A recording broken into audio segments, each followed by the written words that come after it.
over ng momentum ng pagkapanalo nila kahapon. Look at JP casually falling down.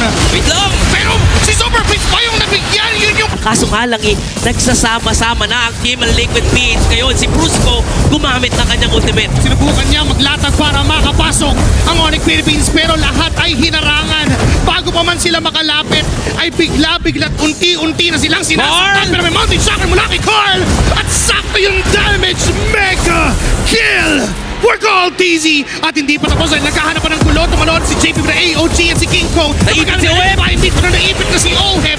Nabigyan ang gold lane ng TLPH na nahabol na magulo. Na mismo ang nagsimula ng laban dito. In fact, sila pa nga agad ang pumosisyon. Sanford? Pero si Sanford magiging target. Bumaba ang kanyang buhay at sa pool ng mga bala mula kay Kel Ramaiton, mula kay JP. Bruscos. Pa silang Lord. Diyan sa gitna. Mountain Shocker kinabit na. Nag-flicker pa si Si Sanford. King Kong ang gusto ng targetin, pero mukhang may ipit na rin. Torres Pathway ay ginamit ng Onyx para makadepensa, pero basag pa rin naman yung Torres sa gitna at Torres doon sa baba. Si Cartesi, si Brusco ang gusto Ow! kong punteriyahin. Ngayon si King Kong ang isusunod. Si Owen ang nakapatay. 5 laban sa 3. May Lord pa silang daladala. Eh, double ba? Makatok sa basit, unti-unti nang sinisira Team Liquid Velvet. Over ng momentum ng pagkapanalo nila kahapon. Look at JP casually falling down.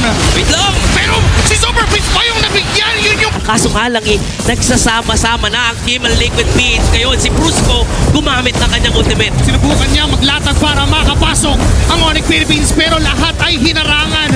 Bago pa man sila makalapit ay bigla-bigla't unti-unti na silang sinasaktan. Carl! Pero may mountain shocker mula kay Carl at sakto yung damage. Mega kill for Carl TZ. At hindi pa tapos dahil naghahanap pa ng gulo. Tumalon si JP na AOG at si King Kong. Naipit si Oheb! Hindi pa na naipit na si Oheb.